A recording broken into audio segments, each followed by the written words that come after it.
Welcome to making hot cross buns with Henry.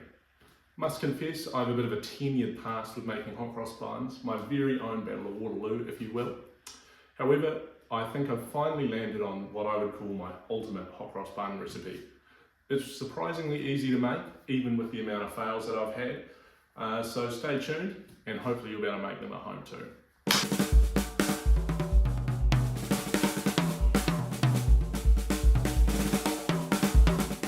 First, and arguably most important step, is to get your milk heating up on the stove. You're going to want to heat this up to roughly 80 degrees to begin denaturing the whey, which can inhibit the yeast's ability to function. So this is a really crucial step. Once it gets up to temperature, we're going to drop the butter in to help speed up the cooling down process. And while it's cooling down, we're going to weigh our dry ingredients. And hopefully by the time we've done that, we should have cool enough milk to work with. We need it around 30 degrees, otherwise we're going to kill the yeast. Now that the milk's reached our target temperature, which by the way you don't actually need to use a thermometer, just sort of eyeball it once it's nearly boiling, she's right. We're going to drop the butter in, and we're just going to let that melt, take it off the element. If you really want this to go a bit faster, you can chuck it in the fridge, but hopefully by the time we've weighed our dried ingredients, we shouldn't need to do so. So off camera, I've already added our spices and fruit to the bowl. And I just want to quickly talk about why we want to add our fruit now. In some arguably inferior recipes, they would say add your fruit in once you've done the initial rise on the dough. But in my testing, what I've found is that leads to really inconsistently spread out fruit. And so you get one hot cross bun that's all raisin, and you don't want that. So I take the step of adding it here now. No discernible impact on the overall quality of the bun. And arguably better results in terms of spreading out the raisins and other fruits. Now I'll go to add the flour. We're going to add 500 grams of flour. I recommend just banging the bowl straight on the scales and zeroing it. Best way to do it. Add your 500 grams. Don't need to be overly precise here. It's a pretty forgiving recipe, but definitely go by grams and not using cup measurements or volumetric measurements. You're going to want to keep a little bit of flour on the side after as well, just to sort of adjust the hydration as needed. I'll show you that in a second. So we've gone 512 grams of flour, but that's all right. And then we're going to want to add around 60 g of sugar. Sugar just adds a bit of sweetness and helps the yeast do its magic. Yep, that'll do. And so now we'll just wait for the milk to cool down, and then we'll add the wet to the dry. When your dry ingredients are like this, I'd recommend just giving a quick whisk to get the ingredients combined. This just means that everything's going to mix together a bit easier once we get it in the stand mixer, and make your life a bit easier. I forgot to mention the yeast. We're going to add that in with the milk. Usually I would use a instant yeast, so you can just chuck it straight in, but I've run out, so we're going to have to bloom the yeast in the milk, which is no biggie. And so once that's combined, you're all set. Now we just got to wait for that milk. So now that our milk's cooled down to around 30 degrees, we can add the yeast in. Again, if you don't have a thermometer, you can just stick your finger in, and if it feels like a nice warm bath, it's probably fine. So we're just going to bloom the yeast. So now we're just going to chuck that in, give it a quick swirl around. You want to sort of dissolve the outer coating on the yeast. And then we're just going to leave it for 10 minutes. And to make sure that it's alive. If it's not alive, then I have to head down to the supermarket and get some more yeast. Well, I've always said I'll keep it real with you, and we've had a bit of a failure already.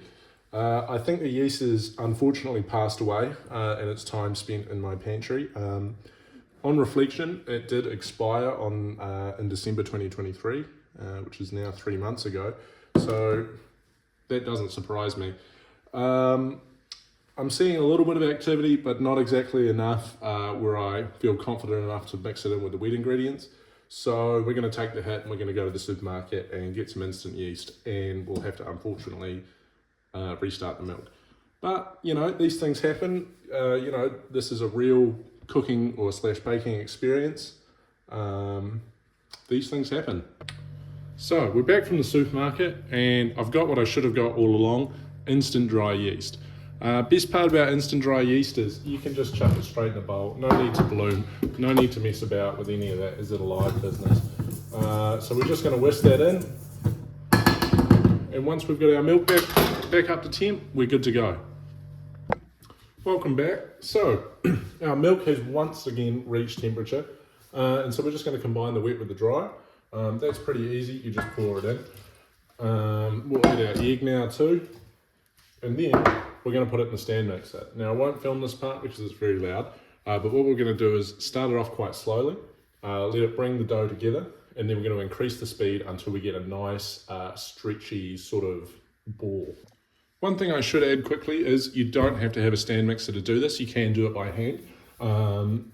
You're definitely going to give the forearms a bit of a workout, but what I would do at this stage, just bring it together in the bowl using like a wooden spoon or something like that, and then drop it on a floured bench and just slowly knead it until we get to the same consistency that we're going to achieve here. Another thing of note, you may need to add a little bit of flour. I would just go a heaped spoonful at a time until you get to the right consistency, which I will show shortly. So you can see now we've sort of got a nice sort of shaggy dough. It's looking like we're definitely going to need to add a little bit more flour, but about now is when we'd want to increase the speed. And once you've got it together like this, if you're going to hand knead it, take it out now and use your hands for the rest of the process.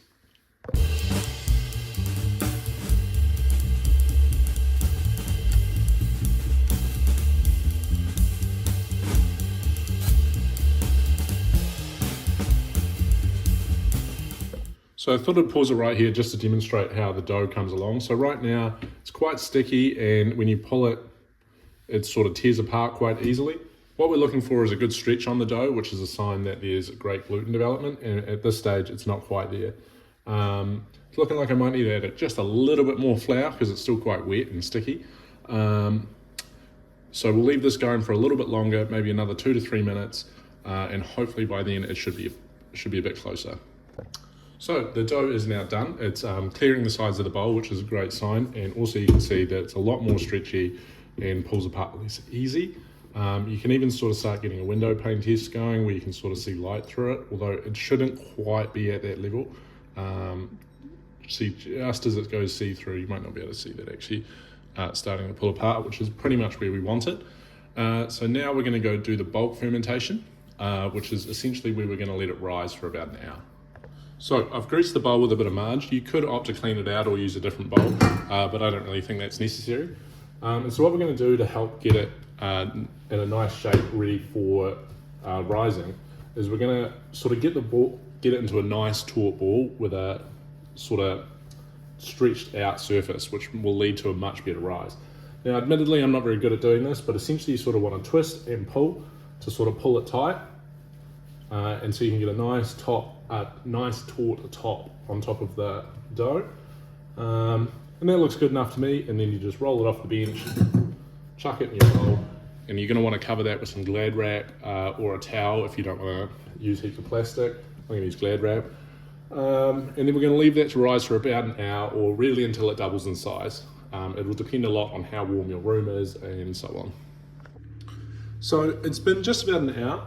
And the dough had doubled in size, so I've taken it out of the bowl, give it a quick punch down to sort of get rid of all the extra gas, and that's going to also give the yeast some more food to eat for the second rise.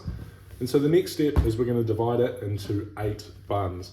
So I like to weigh it, just so that you can do it exactly, sort of each bun is the same weight. So mine's 1,180 grams, so we're going to divide that by 8. And then cut them into 8 portions. So we're aiming for 147 grams for each bun.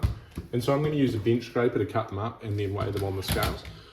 You don't really need to do it this precisely, just as long as they all look about the same size. However, I'm fussy, so I'm going to do it this way.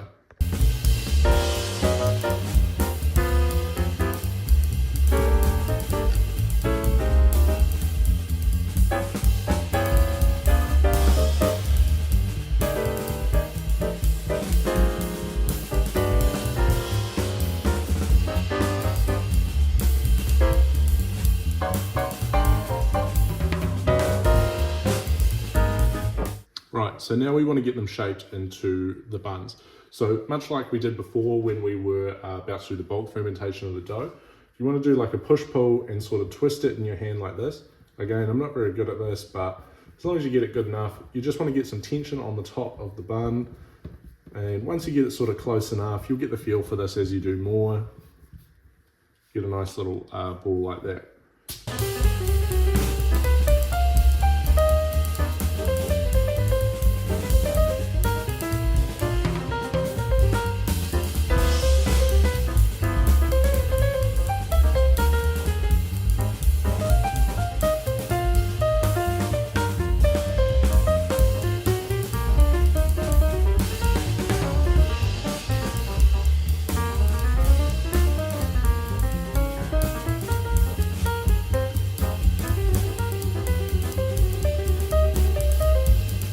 So now that you've got 8 even balls, you're going to want to sort of even these out a bit and get them ready to rise for a second time. So I want to space them just with a little gap in between so that they rise to meet each other. If you don't get this perfect, that's fine, because you can always just move them after they're risen. So just going to want to bring them together, arrange them nice and closely, but not quite touching. And once you've done that, again, you can either cover it with Glad wrap or a wet towel and let it rise for another probably hour or 45 minutes, just until they've doubled in size or roughly doubled in size. Optionally, you could also put them in the fridge at this stage and let them go in the fridge overnight, and then just pull them out, let them come up to room temperature for about half an hour to an hour, and then bang them in the oven. So we're coming up to the final stages now, and so now we're going to make the sort of mixture for the crosses. You don't actually have to do this, so if for whatever reason you didn't want to, no need to put the crosses on, but you know. So you want to use about half a cup of flour and add to that about 5 tablespoons of water. It's not entirely precise, so you can sort of adjust it on the fly as you need. If it's too dry, you can add more water. If it's too wet, add more flour. I use a fork to mix this up because you really don't want any lumps. And you can see here that this is definitely too dry, so just adding a little bit more water will help loosen that up. We're looking for sort of like a gluey, thick paste kind of consistency here. So now I've got my bag here with our cross mixture, and so I'm just going to cut the corner off as to make a little sort of pipe to put across the top. You don't want to go too wide on this, otherwise the flour will end up sort of just spreading all over the top.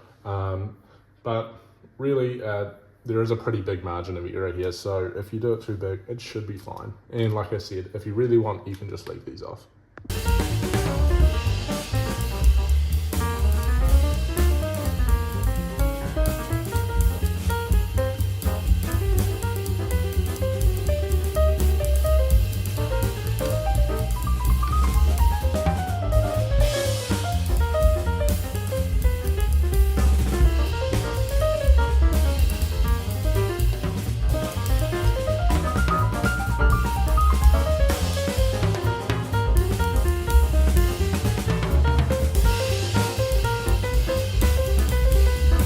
So the last thing that you'll need to prepare before the buns come out the oven is just a simple glaze for the top. Now you could opt to use apricot jam, about 2 tablespoons of that with 3 tablespoons of water. Just sort of put that in the microwave in a bowl and mix it together. I don't have any jam, and it's probably not really worth buying a whole bottle of jam to use 2 tablespoons of it. So I'm just doing equal parts sugar and water to make a simple syrup. So here I have a 1/4 cup of granulated sugar and a 1/4 cup of water. So I'm going to put that on the stove and bring it up to a boil just to make sure that that sugar is completely dissolved. And then at the end, we're going to brush the buns with the mixture. So I've just pulled them out the oven and they're looking pretty good. As soon as you pull them out the oven, you're going to want to get your sort of simple syrup soak on them. You just want to brush these over as quickly as possible, and this is going to give them that nice glaze that we're looking for. And so that is how you make hot cross buns at home. It's easy when you know how.